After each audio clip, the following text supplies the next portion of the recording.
Where's Zoom? Where's Zoom? Where's Zoom?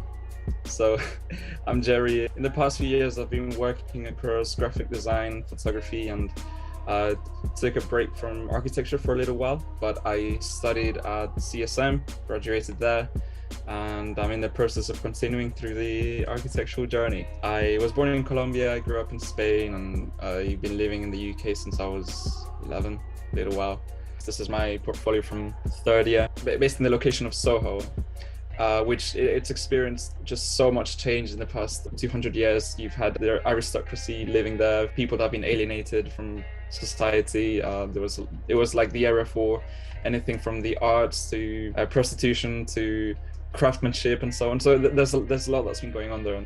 Soho used to have this sort of reputation for being red light districts where people went to do obscene things, or there was a lot of crime. And what gentrification brings, and I guess you're right, it is what happened in Soho, is that everything that was in there from the sex industry or the arts or the sort of cultural small businesses, it all gets kind of repackaged, so it becomes this tourist centric venue rather than a place where people actually exist and have their culture.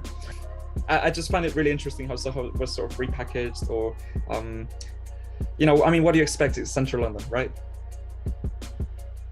Part of my portfolio was just looking at this contradiction between soft concrete or hard fabric, and this happened while I was working with fabric formed plaster during my experiments. It was part of my technical research, just how you can maybe fit it in architecture somehow, but also there's a lot of symbolism in fabric, especially in Soho. It's you have fabric for canvas, you have fabric for theatre. It was related to my dissertation, which was poetic architecture, so it's kind of like the virtue of imperfection. So a building can look humble, or a building can look honest, or that we can perceive a building as if it could be a friend. And then I've always been really interested in arches as well. I feel like it's just an interesting form.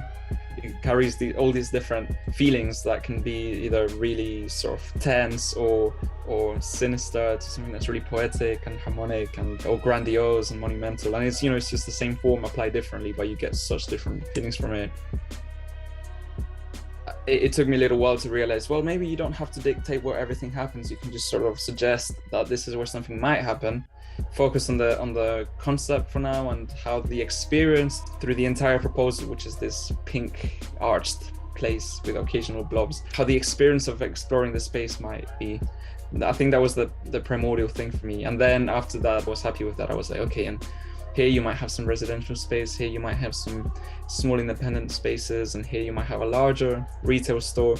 I think that the entire space for me was an experimentation of, okay, how much order can you get away with, and how much disorder, how much imperfection and weird organic forms can you get away with, and how does this impact the feeling of the space? Because I knew I wanted to experiment with that, but I didn't necessarily know the outcome. So, which is why you get like this sort of range of spaces in here.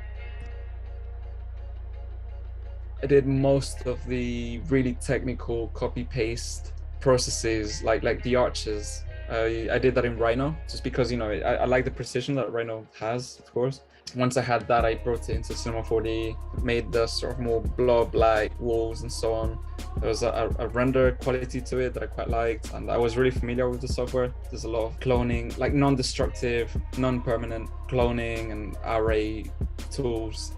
And then I accentuated it a little further in Photoshop with some extra textures that I don't think people do enough, and which I think they should take advantage of, is you can bring that render into Lightroom, and you can really go to town playing with the exposure and the white balance and like split toning or whatever. You can give it some atmosphere.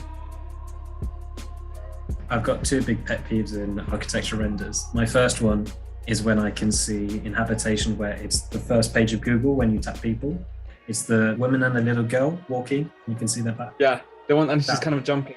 And the other one, and again, I'm going to say how much I like the project afterwards, but it's when you've got stairs where you just took a cube and you arrayed it.